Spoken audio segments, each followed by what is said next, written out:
ಅನೇಕ ಒಂದು ಸಿನಿಮಾ ಸೆಲೆಬ್ರಿಟಿಗಳು, ಬೇರೆ ಬೇರೆ ಸೆಲೆಬ್ರಿಟಿಗಳು ಜೈಲಿನಲ್ಲೇ ಅವ್ರದ್ದೇ ಆದ ಒಂದು ಸೆಲೆಬ್ರಿಟಿಗಳನ್ನೋದು ಇರ್ತಾರೆ. ಅವರಿಗೆ ಎಷ್ಟು 5 ಸ್ಟಾರ್ ಟ್ರೀಟ್ಮೆಂಟ್ ಸಿಗುತ್ತೆ ನಾವು ನೋಡ್ಕೊಂಡು ಬರ್ತಾ ಇದ್ದೀವಿ. ಈ ಸಿಸ್ಟಮ್ನಲ್ಲಿ ಯಾರು SC ST ಧಾರ್ಮಿಕ ಅಲ್ಪಸಂಖ್ಯಾತರನ್ನ ಮತ್ತೆ ಜೈಲಿಗೆ ಹಾಕಿ ಅವರು ಎಷ್ಟು ರೀತಿಯಲ್ಲಿ ಅಮಾಯಕರು ಎಷ್ಟು ಬಲಿಪಶು ಆಗ್ತಾರೋ ಕೂಡ ಈ ಕ್ರಿಮಿನಲ್ ಜಸ್ಟಿಸ್ ಸಿಸ್ಟಮ್ನಲ್ಲಿದೆ.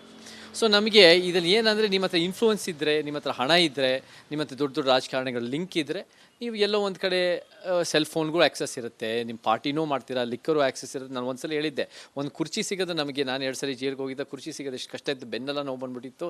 ನಿಮಗೆ ಒಂದು ಕುರ್ಚಿ ಸಿಕ್ಕಿದ್ರೆ ಅದು ಒಂದು ಜೈಲಲ್ಲಿ ಒಂದು ಸಿಂಹಾಸನ ಸಿಕ್ತಂಗೆ. So how certain people have benefits. ನಾವು ಇದನ್ನು ಸರಿಪಡಿಸ್ಬೇಕು ಅಂದರೆ ಒಬ್ಬರು ತಪ್ಪು ಅಥವಾ ಇನ್ನೊಬ್ಬರು ತಪ್ಪು, ಒಂದು ಪೊಲೀಸ್ ಆಫೀಸರ್ ತಪ್ಪು ಅಂತ ನಾನು ನೋಡಲ್ಲ. ಇಡೀ ಕ್ರಿಮಿನಲ್ ಜಸ್ಟಿಸನ್ನೇ ಸಂಪೂರ್ಣವಾಗಿ ಅದನ್ನು ಸುಧಾರಣೆ ಮಾಡಬೇಕು, ರಿಫಾರ್ಮ್ ಮಾಡಬೇಕು. ಸೊ ನಮಗೇನಾಗುತ್ತೆ ಅಂದರೆ we have to think in terms of what is the best jail system and ಅದನ್ನು ಹೆಂಗೆ ರಿಹಬಿಲಿಟೇಟಿವ್ ಆಗಿ ನಾವು ಯೋಚನೆ ಮಾಡೋದು ಭಾಳ ಮುಖ್ಯ ಆಗುತ್ತೆ. ಹೋಮ್ ಮಿನಿಸ್ಟ್ರಿ ಅವ್ರನ್ನ ನಾವು ಬರೀ ನೀವು ಈ ಒಂದು ವ್ಯಕ್ತಿ ಯಾರೋ ಒಂದು ದೇಶದ್ರೋಹಿ ಪ್ರಕರಣದಲ್ಲಿ ಒಳಗಿರೋರು ಅವ್ರಿಗೆ ಹೆಂಗೆ ಫೋನ್ ಬಂತು ಅನ್ನೋದಕ್ಕಿಂತ